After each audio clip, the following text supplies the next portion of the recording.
Alright, ladies and gentlemen, Fab's in the house and welcome back to the channel. Today I got these two pretty awesome cameras right over here on the table. I got a Leica M11 and a Nikon Z9. So two mirrorless cameras, two full frame cameras, two current models as of February 2024. They are still in production and they are both equipped with a 50mm lens. So this one is just slightly faster than this one.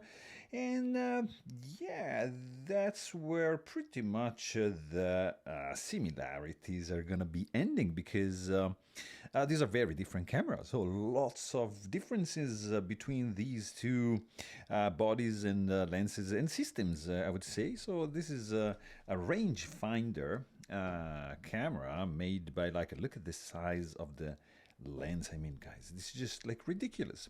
So why would you need like both of these guys? Actually, like if you extend the look at this, there you go. So this is the size basically of these two beasts.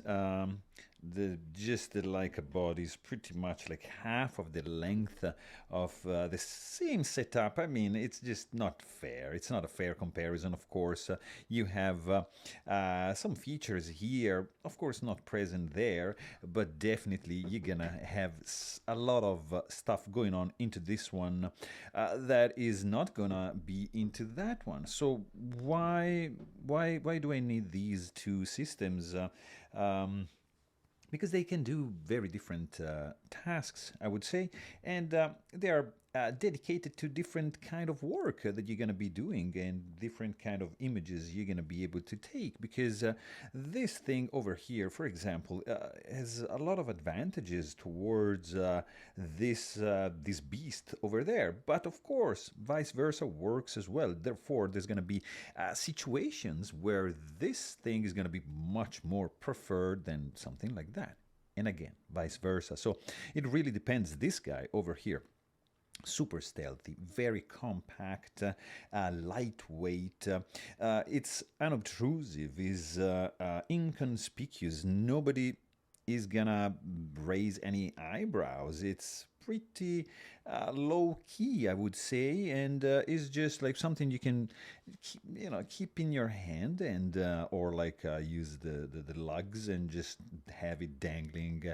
on your shoulders, and nobody is gonna be really attracted too much by something like this. Minimal, they're just like a red dot right there, not much going on. It's an old camera probably. People are gonna be thinking. So stealth factor is essential for this kind of shooting that you're gonna be, there's gonna be the reason why you're gonna be picking up this body. Stealthy, you're going to be traveling, you don't want to attract any attention, because of course I would argue that you're going to be attracting much more attention with a beast like this one over here. This is pretty big camera, of course, and heavy, but on its side it has like incredible sets of features. Of course, it has a fantastic autofocus.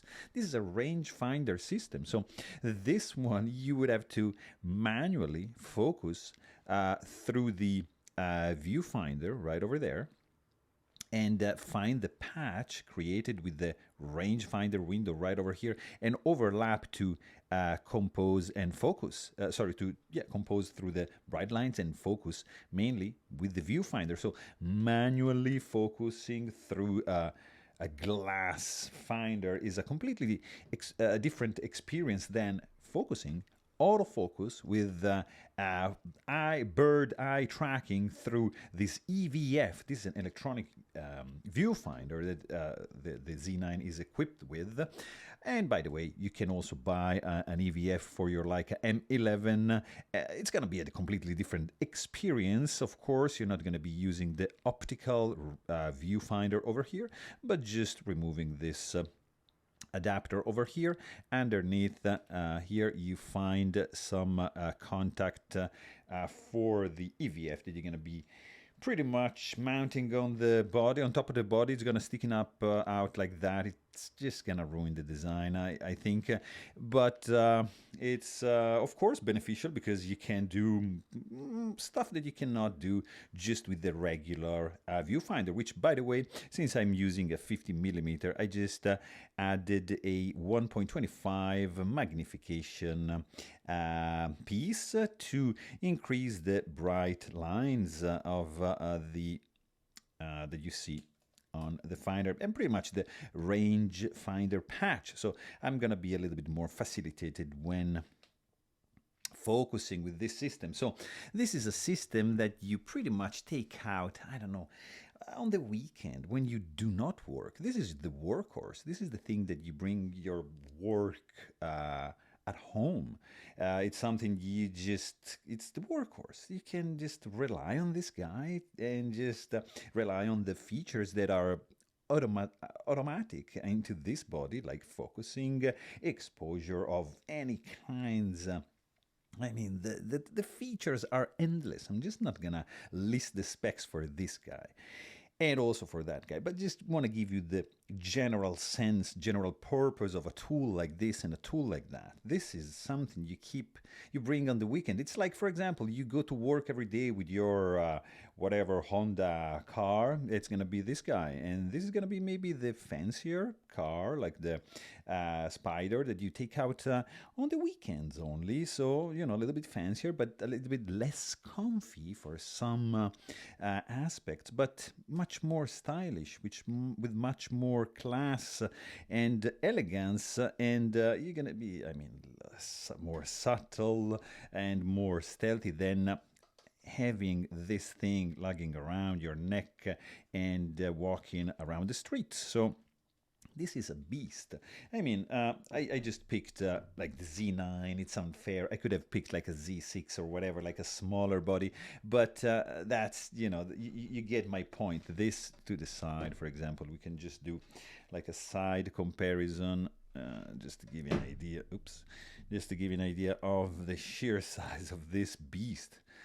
Which, by the way, I mean, very different image rendition between these two lenses. So again, it's an unfair comparison. This is a very modern lens, and they didn't have any size restrictions when they were like designing this piece over here. Whereas this one is more like, manual focus. It's just like metal and glass construction, just a little bit of plastic here, but not much. And for a completely different system, even if both are mirrorless and full frame, and around 60 megapixel here and around 40 megapixel there, so you get like a bump into for the resolution as well for the Leica system, so even more high resolution than this guy. But of course, here you can track animal items like cars, vehicles, people, eyes. It's insane. It's like just like a crazy tool with crazy features. I mean, you even have like a display on the lens, which you can decide to have like showing the aperture, of course, like that, or just like the focusing distance. I mean, this is pretty cool. Lots of features, buttons everywhere. This thing is like a very, very powerful computer. Look at this. But again, a very, very different look, for example, from this guy. So this is just side to side. Look at that. Guys, it's ridiculous. I mean, the form factor, it's massively different. Look at this is the same height. This is just like a different kind of mindset, even for the photographer when is taking or she's taking, or whoever is taking this tool out to go and take pictures, or this one. So you can have a different mindset. This is like much more relaxed, meditative, and intimate kind of shooting you're gonna be approaching when you go out with something like that, because it means you're gonna have some time to take to take your time and just compose the image, and just take your time and think and rethink and change and move and pick another perspective and just walk to the side and duck down, climb up somewhere, and then finally take your shot. Is like something much more thought, I would say, approach than when I'm personally I'm going out taking this guy. This is gonna be more like a mindset towards like something that is moving, like maybe bird, maybe wildlife or people, more active, even landscape, yes, but that's gonna be more like headshot landscape, like more subtle, refined and classy work to be done with this one. Also because like to be shooting people with this kind of camera and with this kind of form factor, it's not intimidating for the subject. Subject is going to be looking at you shooting with this tool, which is not intimidating, or at least I would say very less intimidating than having this kind of, you know, weapon looking thing pointed at you while your shot is being taken by someone. I mean, look at this and look at this. How do they look to you? I don't know. Let me know in the comments, guys, what you think about these two iconic already cameras. This is the Nikon Z9. This is the pinnacle of the Nikon Z system, and this is the M11, another pinnacle currently of the Leica M system.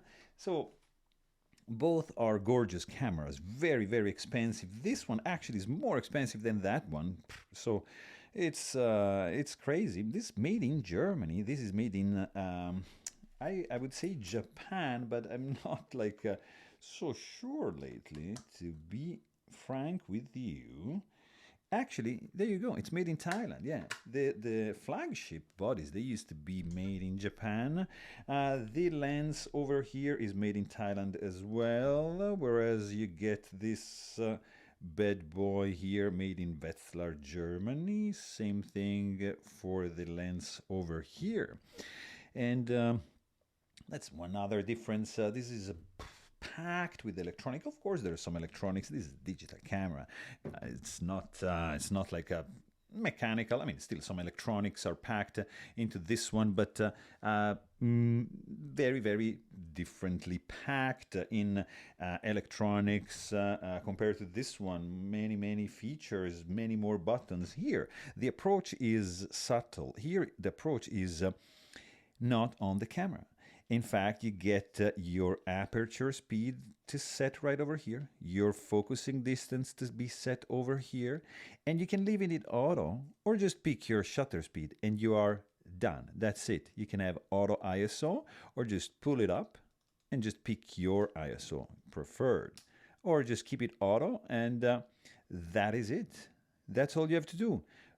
Focus, compose, focus, and just click. Nothing is going on. You have three buttons, which is play, function, and menu, and just a cursor here, and just a secondary wheel there, just function. I mean, nothing is going on in the camera. You cannot be distracted by the camera. Oh my God, what setting? There's nothing to set. It's pretty much always all set. You know, keep it like that. Just pick this, whatever, keep it open, extend the hood, focus, you're ready to shoot, ready to rock and roll. If you have a wide lens, you can even do hyperfocal. For example, f16, you put the infinite onto the 16 and boom, you can do focusing from 2.8 meters to the infinite, not even having to worry about focusing on this one. I mean, you're gonna have some diffraction, of course, obviously, because you're closing down the lens all the way, but it's something you can be done, especially if you have a wide angle lens with maybe an external viewfinder. That's perfectly, you're going to be perfectly set up for street photography. That's brilliant. So this is just like a little side note. This is another made in Germany B+W ND filter, because being 4 1000, yeah, I mean, it's fine, but sometimes you want to be using 1.4 in broad daylight, and sometimes, it tends to be a little bit overexposed, so that is going to avoid that, especially if you shoot with a film that is stopping at 1000 of a second, not like a little bit higher than this shutter over here on the M11, by the way. It's incredible, guys. Like, whatever, this can stay off. It's incredible how compact this is. You can just hold it with one hand, even like that. I mean, it's just like something you can hold in your hand, almost, pretty much. I mean, I have big hands, but still, this is something that you can carry with one hand. It's not just holding. I mean, you hold it, yes, but you know what I mean. This is a beast of a camera.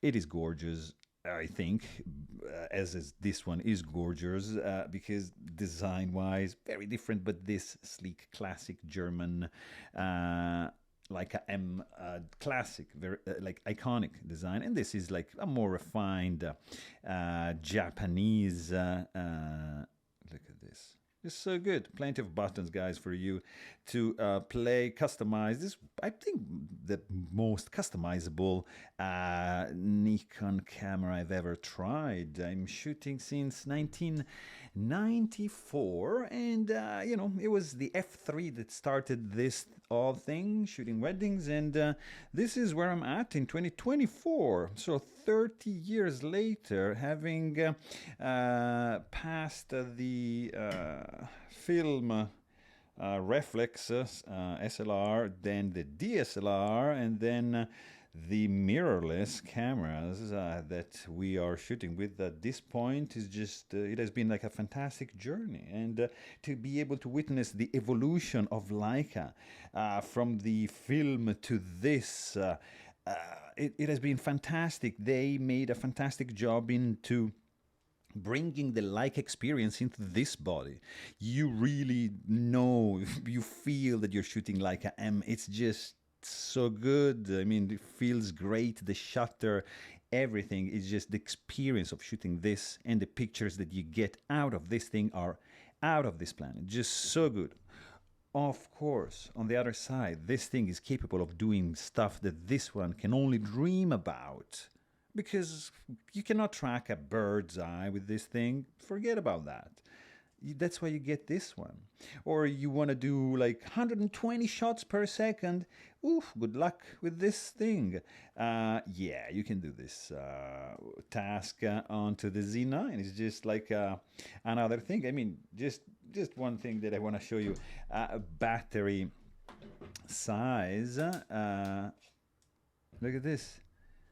Just the battery size is just telling you the story, right? Massive power needed to drive this beast, whereas this is more subtle. And, one drawback that I would say, in this case, there's only one slot, but this camera has a internal storage. Whereas, of course, this guy over here has two slots for the cards there. So I prefer this setup mainly because of the kind of work that we do, action stuff. It's ideal to have two cards, but I mean, it's fine. You have internal system, but beside that, this is not an action camera. I mean, you can take some continuous shooting, but that's not the point. This is something you just take it when you want to slow it down, when you want to take it easy, when you want to think about it, when you want to spend some quality time with yourself and through the camera expressing yourself in the most serene and quiet and calm and chilled way, probably. That's when you want to get that. And when you are sensing a little bit that there's going to be a little bit of action coming, maybe you want to get something a little bit more reliable on the autofocus department and the continuous shooting department and probably ISO department as well. So then you're gonna get something like that, and you're just gonna you can even spray and pray if you want, whatever, it's your camera. You can do whatever you want. You can express yourself artistically as you like with this one, with any camera you want, with the phone. Just take something, take an image and just share it, and just make sure you express yourself as you would love to, with the tool that suits the most, the best, sorry, your task, the task you want to tackle, and just do it enjoying photography itself. So there you have it. I really hope you guys enjoyed this video, and thanks for watching. Stay tuned.